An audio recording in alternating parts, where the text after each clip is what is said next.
La Fondation Payot pour la promotion de la lecture, Payot et 7, le MOOC suisse des meilleures histoires de 7.info, vous présente Marque-Page.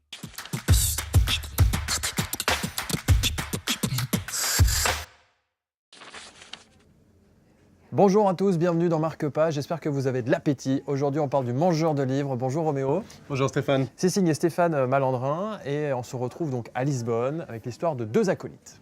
Tout à fait, mais plus que des acolytes, c'est véritablement deux frères d'adoption. On se trouve, comme tu l'as dit, au XIVe siècle à Lisbonne.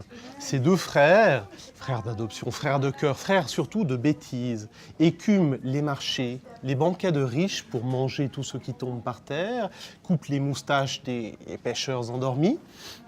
Et un jour, alors qu'ils sèment cette pagaille dans ce Lisbonne-là, un prêtre, craint de toute cette communauté-là, leur tombe dessus et les emprisonne dans le donjon de sa petite église.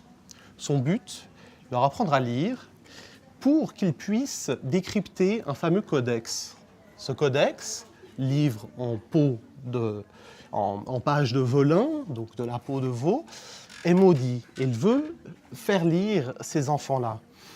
Sauf que, après un accident, le prêtre meurt et un des enfants se voit obligé de manger le livre. Il s'ensuit qu'il se retrouve maudit, ne pourra se sustenter que de codex.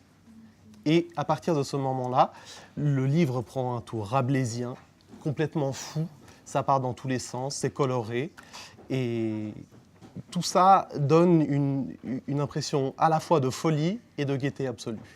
On se trouve quand même dans le XIVe siècle, au tout début de l'histoire, hein. C'est quand même... Tout à fait, oui. Et qu'est-ce qui vous a plu alors?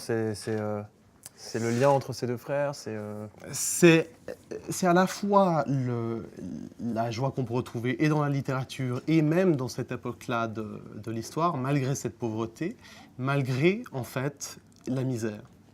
Merci beaucoup. Roméo, de nous avoir dit un mot sur Stéphane Malandrin, donc Le Mangeur de livres. C'est ce roman qu'on vous conseille aujourd'hui dans Marque-Page. Vous en avez plein d'autres sur la télé.ch. On se retrouve très vite pour un prochain numéro.